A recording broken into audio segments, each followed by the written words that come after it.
Hello, everybody, and welcome to Church at Home with Rachel for Monday, the 27th of January. I hope that you are finding this month going quickly, and I hope that it is becoming what you hoped it would become. And for those of you who are absolutely freezing, well, we're almost 1 month finished, one more month of winter and heading towards spring. Today, I'd like to talk about something that has come up. It's been on my mind for, um, well, quite some time, at least a couple of months, and especially in the past week. And in really, if I don't know what the superlative of from especially is, but after last Tuesday, last Monday, Tuesday, I believe it was, when the bishop from the at the National Cathedral um, took on 47. The idea of sanctuary, because fairly quickly around that time, it was announced that sanctuary, that churches and schools would no longer be places of sanctuary for people. For some people, that doesn't make any sense. I mean, some people think in terms of church, and their experience of church they wouldn't have equated that with sanctuary. For some people who know church, a sanctuary is, well, in the Anglican tradition, the sanctuary is the place in the church building, the actual physical space where the altar resides. For some people, the sanctuary in some churches, the sanctuary is where all the people sit, the actual gathering space. In the Anglican tradition, we call that the nave. And just in case you're wondering where the choir sits, is the chancel. Um, Maybe you didn't need to know that, but oh well, there you go. Your trivia for the day.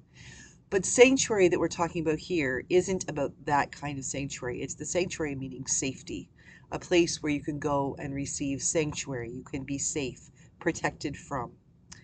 And there has been a tradition for for centuries that is, I'm not entirely sure whether in Canada it actually is holds legal status or not. I'm still trying to find that out. Um, but there has been there have been there have been times when churches, and apparently in the States schools, had been considered places of sanctuary, meaning if you got into the building, the police or the forces, the ICE, customs, all the different things, they could not come in after you. Now, in one particular situation that I'm aware of that happened in Canada back in the 1990s, a refugee family came to a church and they sought sanctuary. They came into the building, the priest gave them sanctuary. They were there for a long time, but the idea is, though, that they were not allowed to leave. Had they ever left the building, like physically stepped foot outside the building, they would have been apprehended. And so they were given sanctuary within the precincts, within the building of the church, meaning bathing, like washroom facilities, cleaning clothes, education, food, recreation, everything had to happen inside the building, like house arrest, only self-imposed to keep yourself from being arrested. Um, and I have had a couple of times the question of, does my church, do my churches, would they offer sanctuary to people who felt they were being persecuted from the United States if they were to come across the border into my diocese? And I don't know that yet, whether legally that's something that could be done. Practically speaking, it would be awkward. We don't have any buildings currently that are fitted out to make sure that someone seeking sanctuary would be able to be comfortable to live, to be here for a long period of time. Theologically and practically and morally speaking, I'm working on that in my head. I think from my heart, though, to be quite honest, if someone said to me with a legitimate and honest and provable concern that their life was at stake, who could I be to say I won't offer you sanctuary? So that's all it's still a question in my mind. It's a hypothetical right now, so I'm still working through that. But the 47th has determined, apparently in the States, that churches and schools will no longer be considered sanctuary, which begs the question, when someone is scared, when someone is at risk, where do they turn? Whose responsibility is it to ensure that people aren't hurt? Now, There's lots of people who will argue with me that if you are fleeing from ICE, or in Canada from customs and immigration, if you're doing these things, then obviously you're there's something wrong with you. You've done something wrong. You are illegal. You are a fugitive from the law, and you must obviously um, be detained and whatever else they might do to you. The question becomes not so much about the legal stuff. Yeah, on paper, absolutely, you're not legal here in this country, you're fleeing from the law, all those things. I get that. But the bigger question for me is, when someone fears for their safety or fears for their family because they are on the lam, so to speak, do we have responsibility for that as Christians? Do we have some part that we need to play? Whether it's in helping them specifically or changing laws, you know, you know, you know, lobbying the government, working together as a community to find safe places, holding places for people who would like to contest these things. It's a difficult and complicated and convoluted question, isn't it? It seems to me that the gospel imperative is that we would take care of those who need taking care of. If we see someone who is hungry, we are called to feed them. If we see someone who is naked, we are called to clothe them. If we see someone who is homeless, we are called to house them. How is it right that we would take someone who is not physically threatening us, someone who is not, doing harm to us, is not a threat to us, not a factor, that maybe because they are simply, best case scenario here, because they came into the country illegally, assuming that the reason they went through that, and I really do encourage people to do the research, to look up what it means when someone comes from another part of the world to come through, usually it's Mexico, into the United States. Take a look at what they go through. Research that.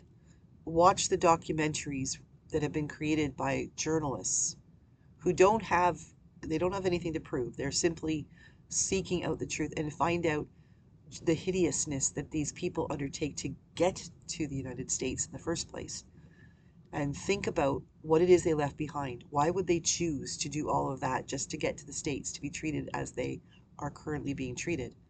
So, considering all of that, do we have a moral imperative as Christians to help people? Do we have a gospel call to help people when the government has determined that they must now be deported? Not because they've done, not because, I'm not talking about the people who are fleeing from the law, like they've broken the law, they've hurt a person, all the rapists and murderers that apparently have been let in through the border. I'm talking about people, some of them who have been born in the United States. I'm talking about families, children. Some of you will remember the coverage, the images of children separated from their families in 45th's administration and placed in cages in Texas. Separated children, babies, separated from their parents. No answers. In some cases, no new clothing. No one to hold them when they were tired or crying or scared. No one to change them and bathe them except each other. The image, not of a child playing in a playground surrounded by a fence, but the image of a child with one of those silver warmth blankets laying on the ground within a cage. No toys, no stuffies, no Fruit Loops or Cheerios to keep your tummy from rumbling between meals. When we look at what people are facing, the potential of what they are facing, and then think of that question, what is our gospel imperative? What are we called to do? How are we called to respond?